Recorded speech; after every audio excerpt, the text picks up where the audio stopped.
Hello and welcome back to English Today. This is DVD 8 and the fourth DVD of your elementary level. And in this DVD, you will see another 2 episodes of That's Life, our story, followed by our special TV programs. This time, a sports expert will be talking all about rugby, followed by air travel without stress, featuring our travel expert. Then, in the grammar section, we will study the future forms will and going to, and also look at special question forms and question tags. Okay, so happy studying to you all.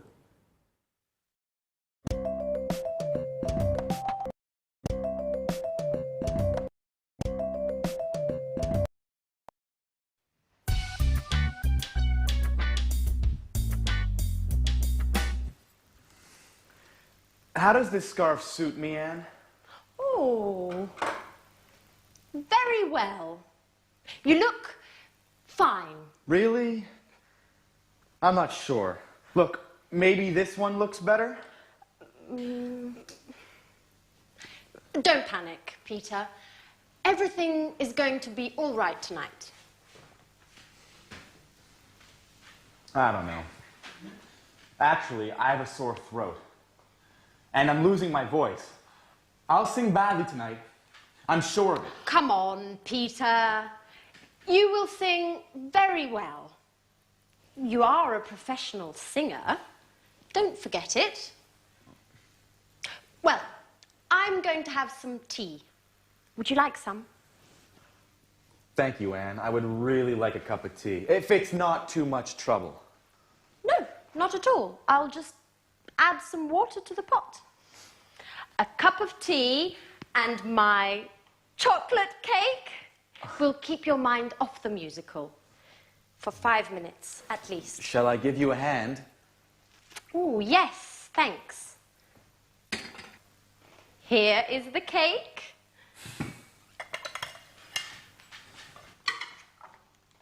Oh, Oh, Peter! Okay, listen. I know you are nervous, but try to be careful, please. I'm sorry, Anne.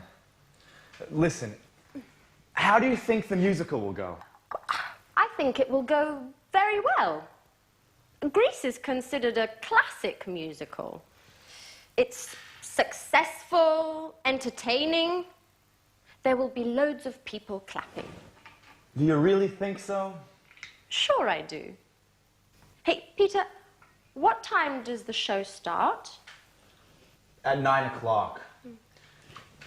How are we going to get to the theater? I'm going to drive. I don't think that's a very good idea. Why not? Because parking there is almost impossible. Okay. We'll take the tube. That's a much better idea. When should we leave? Around 8:30? No, that's too late. Okay.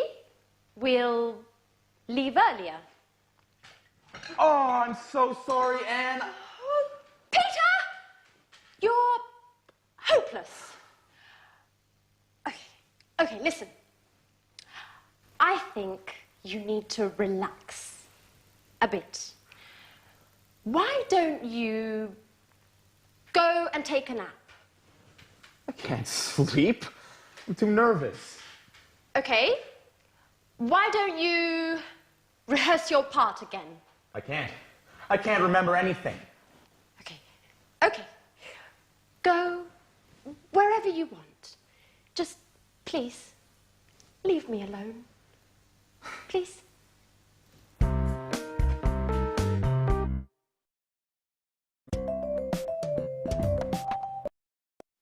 Hi, and welcome back to English Today, the only live TV program when you can learn the English language. Did you see that Peter dropped chocolate cake and tea all over the table and Anne didn't really react? She's becoming more tolerant, isn't she? Great. Now, I have an interesting thing to teach you in this lesson, and it's about will. Now, people usually think that will, the future will, is very easy in English, but it isn't that easy. And in this lesson, I want to look at a particular use of will. Now, watch this. Listen. Imagine that I'm in Oxford Street in London shopping. I stop outside a shop and I see a beautiful dress and I think, I like that, I want that, and I say, I'll buy it. I'll buy it. Now, I'll is the abbreviation of I will. I'll buy it. We use this form when we make a spontaneous decision. It's nothing planned, it happens spontaneously. It's called in English a snap decision. All right, let's continue. So I see the dress and I think, I'll buy it, great. Then I look at the price, 1,500 euro, crikey. And I think, I won't buy it. Negative of will, I won't buy it. But then I think, no, wait a minute, I haven't bought myself anything lovely for a long time.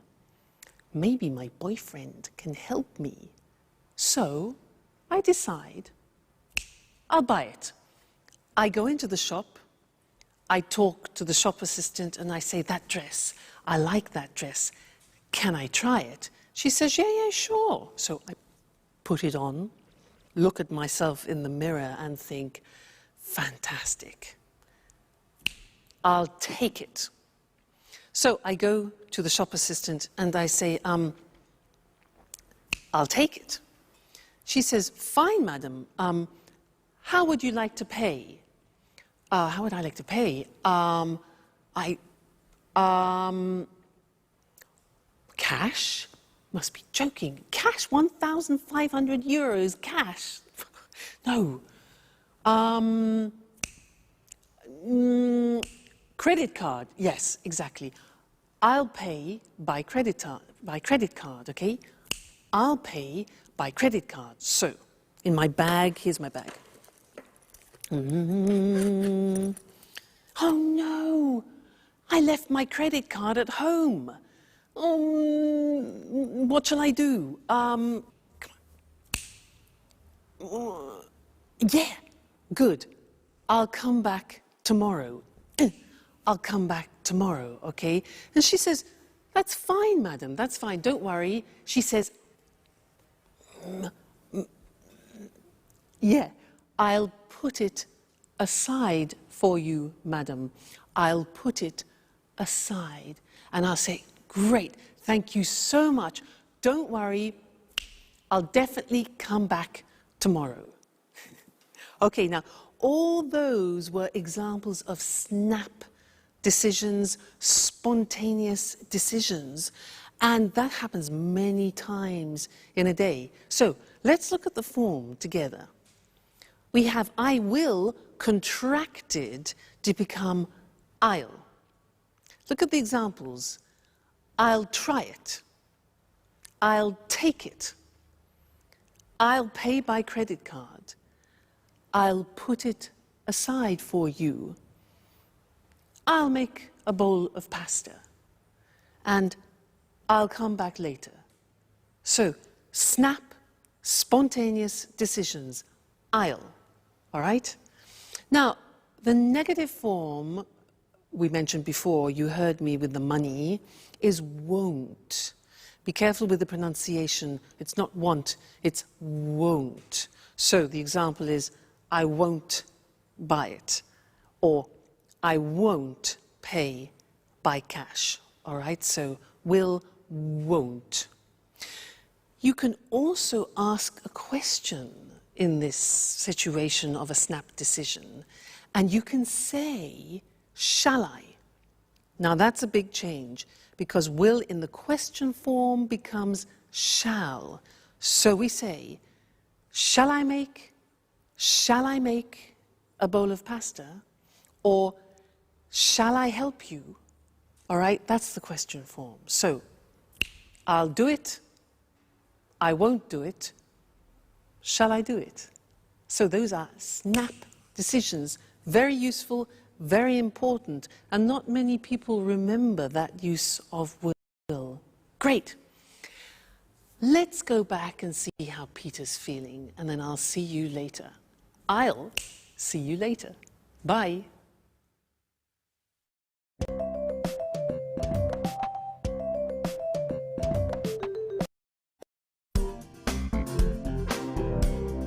Hi, Anne. Hi, Peter. I'm starving. Is there anything to eat? How can you think about food at a time like this? Why? What's the matter? What's the matter? The performance is tonight. Come on, Peter. Don't panic. Everything is going to be all right tonight. Don't worry. Why does everyone tell me the same stupid things? Because it's the truth. Look, Peter. Take this lucky charm. I bought it in Portobello Market this morning. I'll give it to you as a lucky mascot. Remember, you have to kiss it 3 times. And then keep it in the right pocket of your jacket. Why just in the right pocket? Well, I don't know. The woman who gave it to me said that this is what you have to do. Anyway, I'm sure it will bring you luck. I'm not so sure. Why not? Shall we bet on it? All right. Sounds like fun. How much? Oh, let's make it interesting. If it brings you luck, you'll take me for dinner at Bluebird. Bluebird? Are you crazy? That's London's most expensive restaurant. I know. But the musical is important to you, Peter, isn't it? Well, all right, Alice. What will you do if it doesn't bring me luck? Well, I will cook dinner for a month. But you can't cook. Aha, Peter. That's why I said it. This way, I'm sure you will make it bring you luck.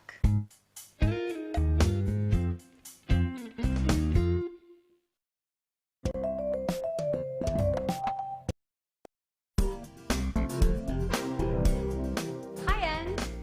Hi, Peter.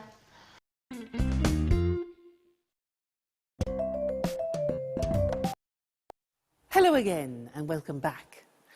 The most expensive restaurant in London. Good for Alice.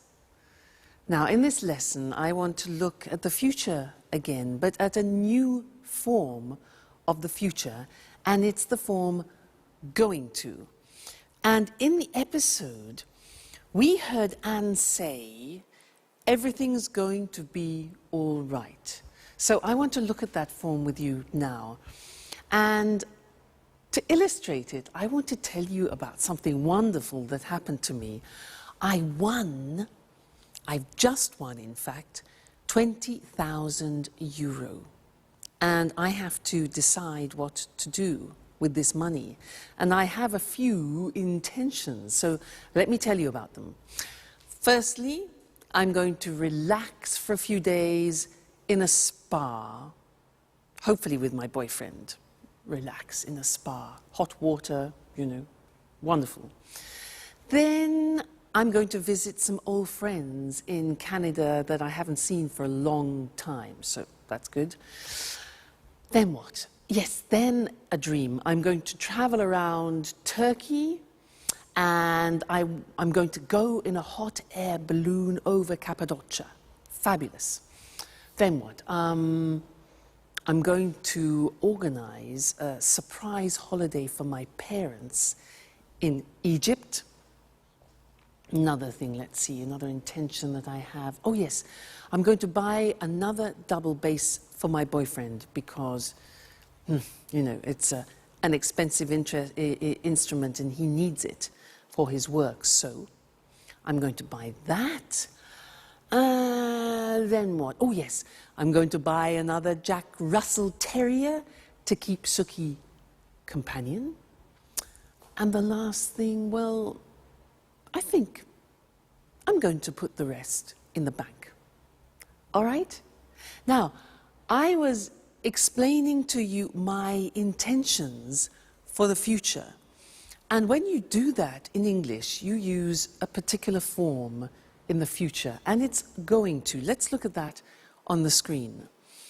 So, the verb to be plus going to and then the infinitive. So the examples that I was using is this form. I'm going to have some tea. For example, you see the verb to be, going to, and the infinitive. He's going to sing well. So he, third person, changed the auxiliary. He's going to sing well. Everything's going to be all right, as Anne said. They're going to take the tube, you know, the underground in London. They're going to take the tube. Now, very often when you hear this form, you hear a pronunciation like gonna. So they're gonna take the tube. And that's when we completely contract they are going to, and it becomes gonna. And often you see that in subtitles in English on films. Gonna. Okay? Now the negative form is easy. It's the negative of the auxiliary to be. So I'm not going to leave tomorrow. I'm not going to leave tomorrow. He isn't going to return soon. And we aren't going to come with you. All right? Sometimes you hear, I'm not gonna. He's not gonna. That's when we speak quickly. All right? And then the question form, again, easy. You invert the subject and the auxiliary. How are we going to get there? How are we going to get there? Where is it going to happen? And when are they going to leave, or are they going to leave? All right, so that's another form of the future.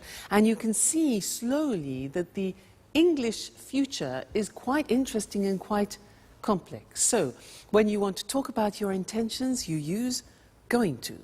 And I'm going to see you in the next lesson. All right?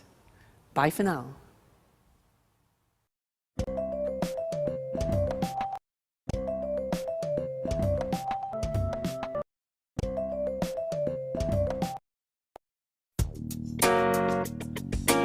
The musical was great, wasn't it? Yes, it was. Peter was excellent. Well, now let's think about the party. It's time for fun. Oh, by the way, who's coming to the party tomorrow? Well, David will be here. Mary, Paul, and Tom will be here as well. Everyone will be here. I wonder if Jack will be here. Jack? Why? He's leaving on a business trip tomorrow morning. He doesn't know exactly when he'll be back. Hey, girls. What are you talking about? Anne was telling me that you won't be coming to the party this evening. It isn't true, is it? Yes, it is. I'm afraid I can't. Business before pleasure. You never will change, will you? Excuse me. Hello? Oh, hi. I really don't have a choice. Listen, Jack, I was wondering if you really have to go away on business, or if you're not coming to Peter's party for some other reason. No, Sharon, I do have a business engagement.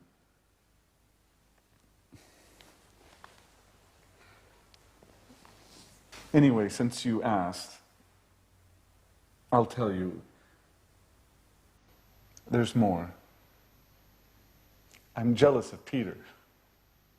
Oh, come on, Jack. You only care about business. Sure. That's what they all say. But, you know,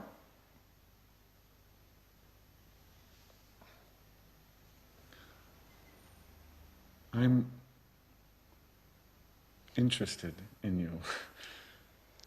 And Sharon,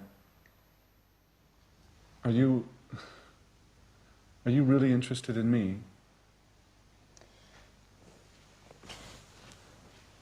Anne, who are you talking to on the telephone? Mary.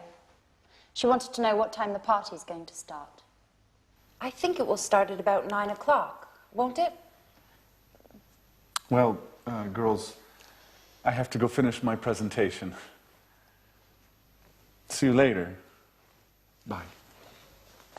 Back to work. You'll never quit, will you? Oh, what a shame that Jack isn't coming. He's a very interesting person. I wonder if you're falling in love with him. Come on, you can tell me. Okay. But don't tell anyone. Yes. He's quite handsome. Do you think he likes me, Sharon? What a question. It's none of my business. Don't be so difficult, Sharon. I was just asking, confidentially, your opinion. You are my friend, Sharon. I'm sorry, Anne. I didn't mean to hurt your feelings. I'm just a bit nervous these days. Why? Because of Peter.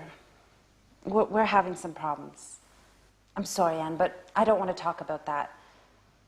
I've got to go. See you later. Bye-bye.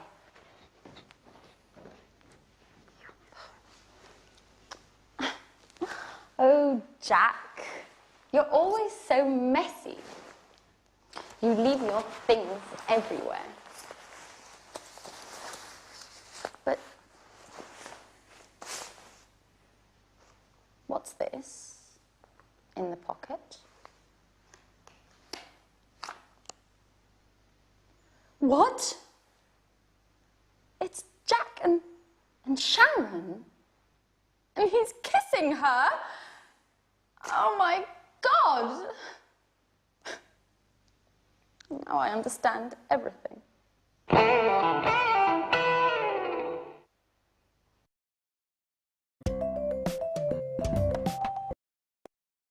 Hello again and welcome back to your live English language lessons. And in this lesson, we're going to learn something about questions. Remember how we said that English questions are difficult because of all those auxiliaries? Well, in this lesson, we're going to learn something which is especially typical of the English language.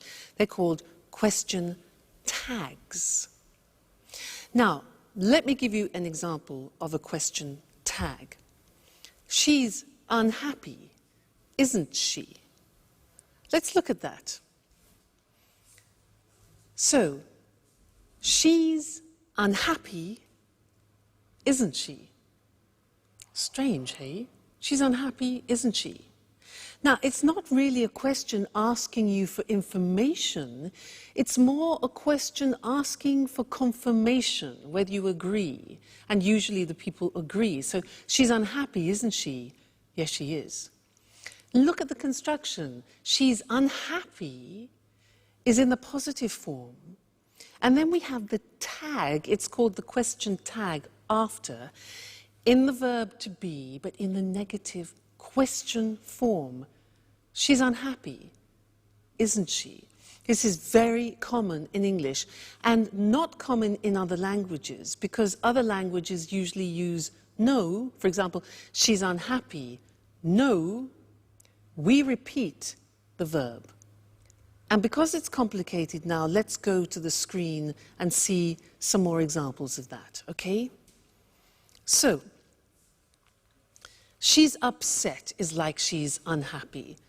She's upset, isn't she? You're a student, the verb to be, you're a student. You take the verb to be, are, and you turn it into a negative question. So we say, you're a student, aren't you? All right? Next one. He's Brazilian, isn't he? Do you see the mechanism now? It's raining, isn't it? Again, I'm not asking for information, I'm asking for confirmation. They're watching television. They are watching, aren't they? They're watching television, aren't they? And you notice that my voice actually goes down at the end, so it's not like a real question where your voice goes up. We're learning, aren't we? You live in Italy. Now, look at this example here. You live is the present tense, so we need the auxiliary of the present tense of live, which is not the verb to be. So look how that works. You live in Italy, don't you?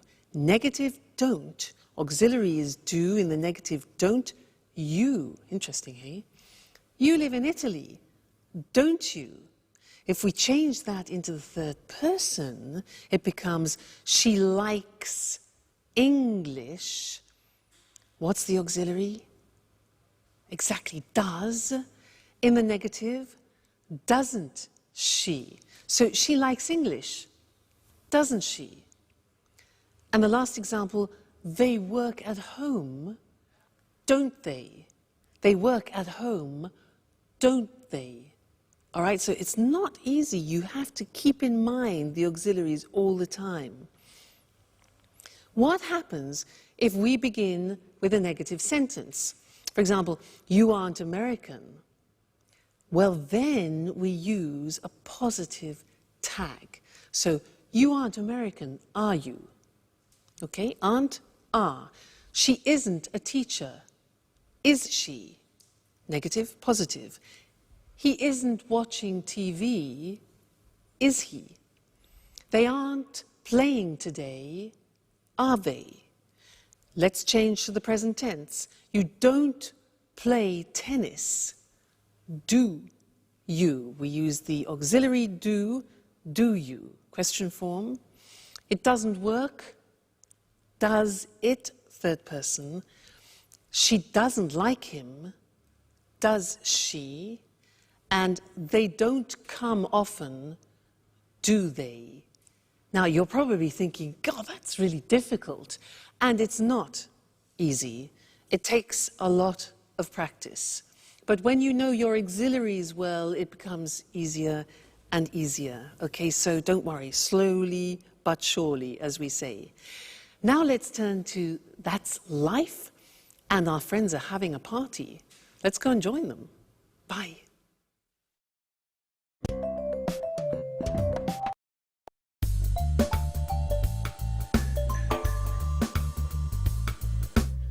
It's a shame Jack isn't here, isn't it?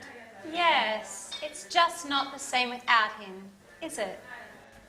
Well, business is business, you know. Well, Anne, I wonder what wonderful food you cooked for us this evening. Anne, hello? Are you there? Oh, sorry, Peter. I was miles away. What did you say? What did you cook for us? Oh, your favorite. Fish and chips. Oh, what would I do without you? Hey, what about me? I brought the beer. Yes, we're glad you did. Cheers! Cheers. Cheers. Here's to Peter's success. Well, guys, this is the right time for an important announcement. Last night, there was a famous director at the theater. We met after the show, and he told me he is preparing a musical to be performed all over Japan. So he wants to see me for an audition next week. Well, cheers! Cheers! Cheers! You'll be famous soon, Peter. Surprise! Jack! Jack! Well, well, not so dedicated to your work, are you? Peter, get me a beer. Now you're talking.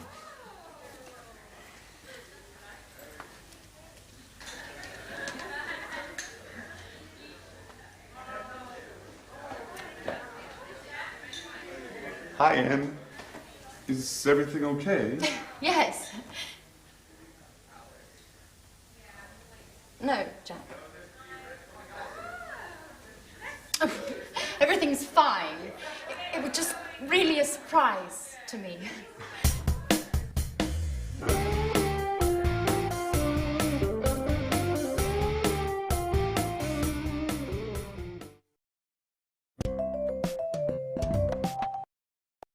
Hello and welcome back again for some more English. Now, at that party, everybody seemed happy except Anne. And nobody really noticed what was happening between Sharon and Jack. Well, anyway, let's get back to English questions. Last time we studied question tags. But this time I want to look at another question form in English which is very important. Now, when you don't know the subject, you need to ask a question in order to get the subject. Now, let me explain that. Usually in a normal question in English, like, where do you work? The subject form is in the question, where do you work? And the answer would be, I work in London. But if I want to ask you about the subject, I have to change the question and it becomes, who works in London? Now that question is asking for the subject and the answer could be, my brother, the subject, works in London.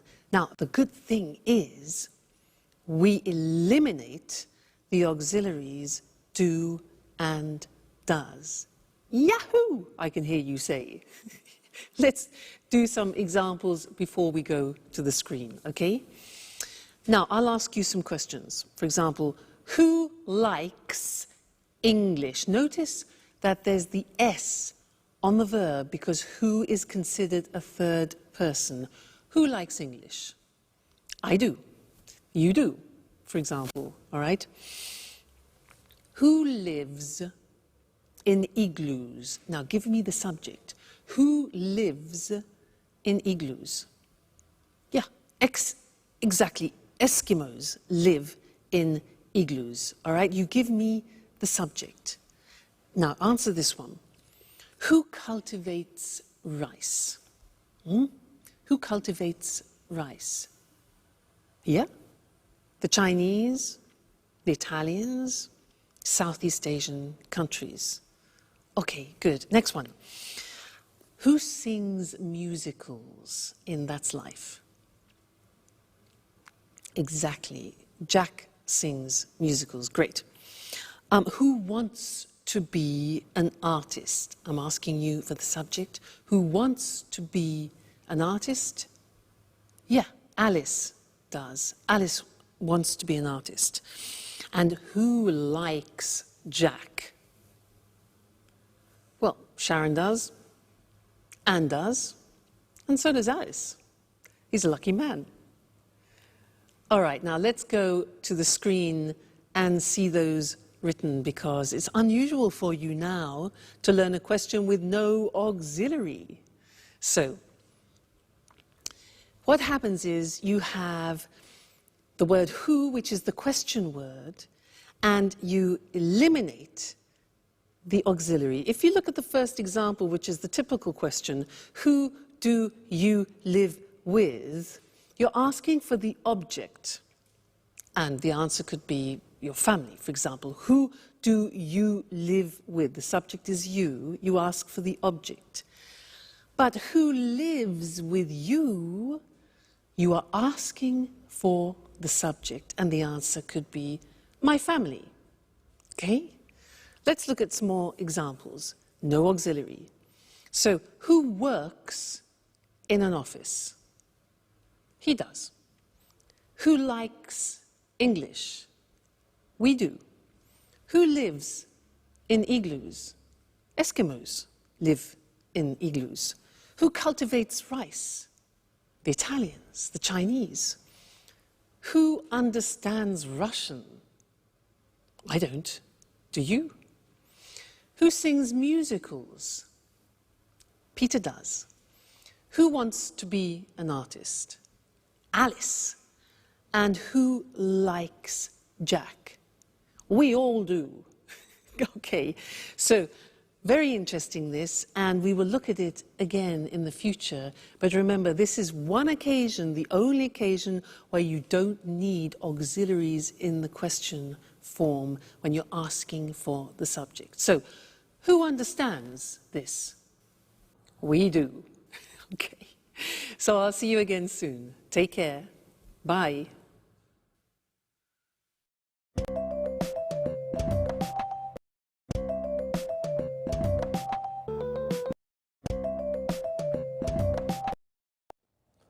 Good afternoon. Welcome to this week's edition of Sports Special. And welcome to John Forbes, our sports expert. Hello, Eric, and good afternoon to all our sports fans. Well, John, which sport are you going to talk about today? Today, I'd like to talk about rugby. Fantastic! I'm a real rugby fan. I think it's a really exciting sport. John, a question. Where did rugby start? Well, you know, Rugby is a town in England near Birmingham. Yes? There's a famous school there called Rugby School. It's one of the oldest schools in England. It opened in 1567. Anyway, boys at this school started the game. Really? And where is rugby played today? It's played all around the world, but there are 8 main countries. These are Ireland, Wales, England, Scotland, France, Australia, New Zealand, and South Africa. And it's becoming more popular today in Italy and Argentina. Who plays rugby? Mainly men, but there are more and more women's teams. Really, women? That's a surprise. That's right. There are more than 400 women's teams in England today. I see. John, can you explain to our viewers how to play rugby? Of course. Remember, rugby is very different from soccer. The ball's oval like an egg. There are 15 players in a team, and the players can carry the ball. In fact, the aim is to run fast with the ball in your hands. And what about a tackle? What's that? To stop a player of the opponent's team running with the ball, you tackle him. You catch his legs and pull him to the ground. That sounds dangerous. Yes, it can be. There are lots of injuries in rugby. It's a very physical game. And how do you score? Well, you run with the ball and put it down on the ground at the opponent's end of the pitch. Of course, your opponents do everything they can to stop you from reaching their end of the pitch. You score a try if you cross the try line and put the ball down on the ground. You can also score points by kicking the ball between the 2 goalposts. The goalposts are very high. If you do this, you score a goal. So, there are tries and there are goals. That's right. Just one more question. What are scrums? Scrums are special to rugby. Players from the 2 sides push against each other to try to get the ball. Scrums sound dangerous too. Yes, they can be dangerous, but it's fun. You know, I used to play rugby. Really? Yes, but I injured my shoulder and had to stop. I just watch now. Well, I sometimes watch a game on Saturday afternoons. How about coming along? Sure. How about next weekend? Great. Okay. Thank you, John. Goodbye. And goodbye to all our sports fans. See you next week for another edition of Sports Special.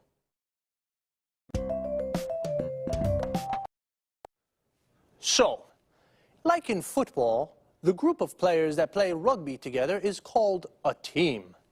In rugby, it's called a rugby team, and there are 15 players in a team.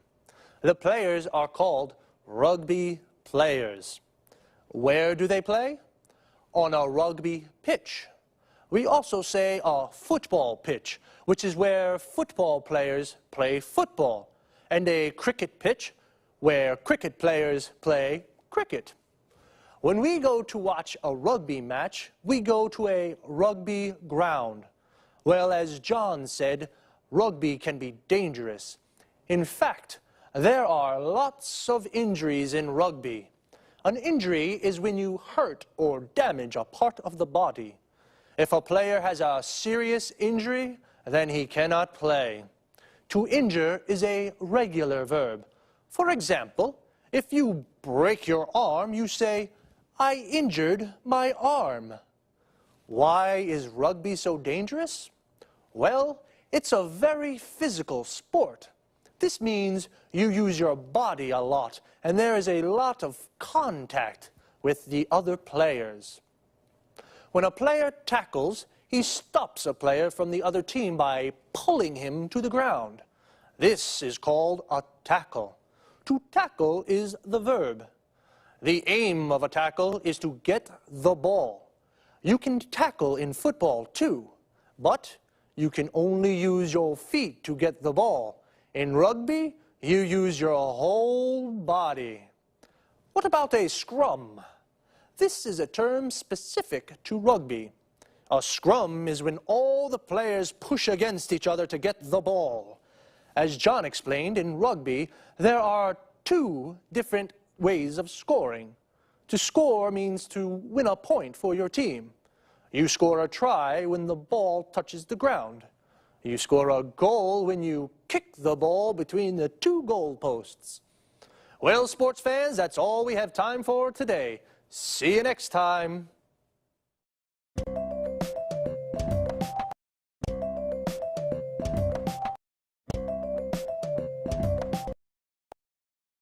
Good afternoon and welcome to this week's edition of the Travel Programme.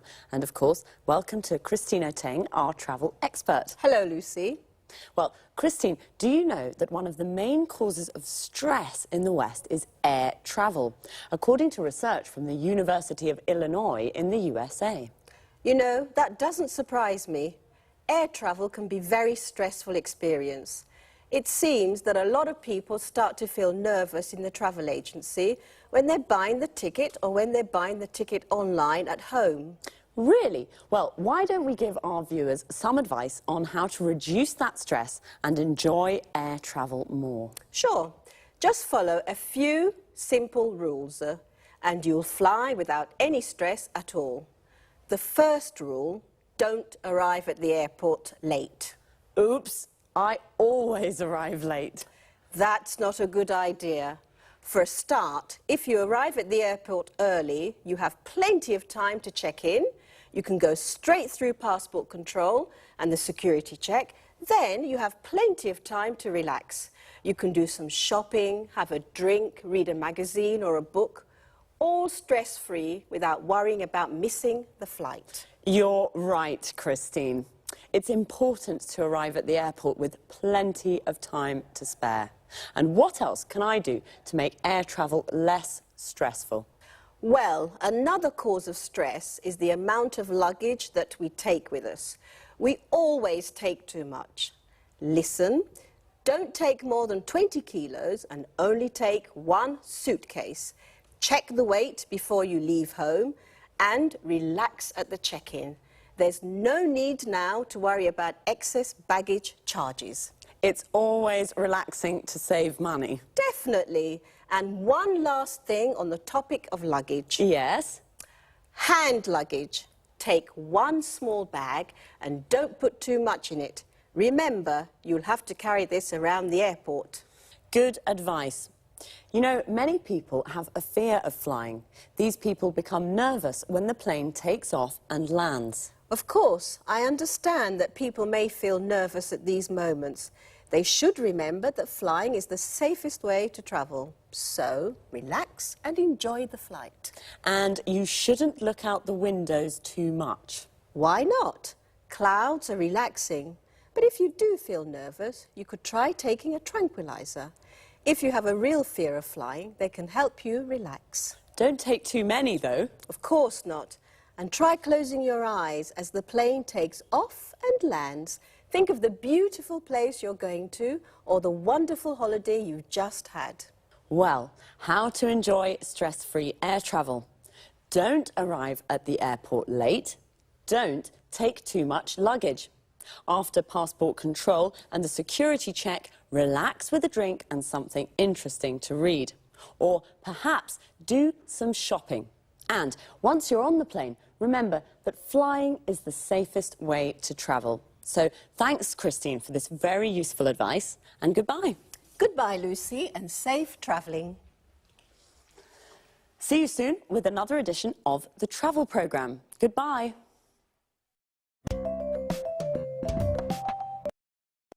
Well, I certainly didn't know that air travel could cause so much stress. Air travel is the general expression for everything to do with flying. So the stress can even start when people buy their tickets at the travel agency or online. The travel agency is the place where you book a holiday or buy an air ticket. Online means you buy the ticket on the internet and you pay by credit card. To avoid stress, you should arrive at the airport with plenty of time to spare. To have plenty of time to spare means you have lots of time to relax. Notice how we say arrive at the airport, and relax is a verb. So you should arrive at the airport early so you can relax before the flight. If you arrive at the airport late, you could miss the flight. To miss the flight means you can't get on the plane and it leaves without you. Before you can get on the plane, you have to go through passport control. This is where you show your passport to an official. You have to go through the security check. This is where you put your hand luggage into the X-ray machine. Hand luggage is the bag you take on the plane with you. Luggage is the general word for suitcases and bags. A suitcase is a kind of bag where you put your clothes and shoes. Now, some people have a fear of flying. This means they're afraid of flying and they get nervous when the plane takes off and lands. When the plane takes off, it leaves the ground. And when a plane lands, it touches the ground again. So remember, flying is the safest way to travel. See you soon.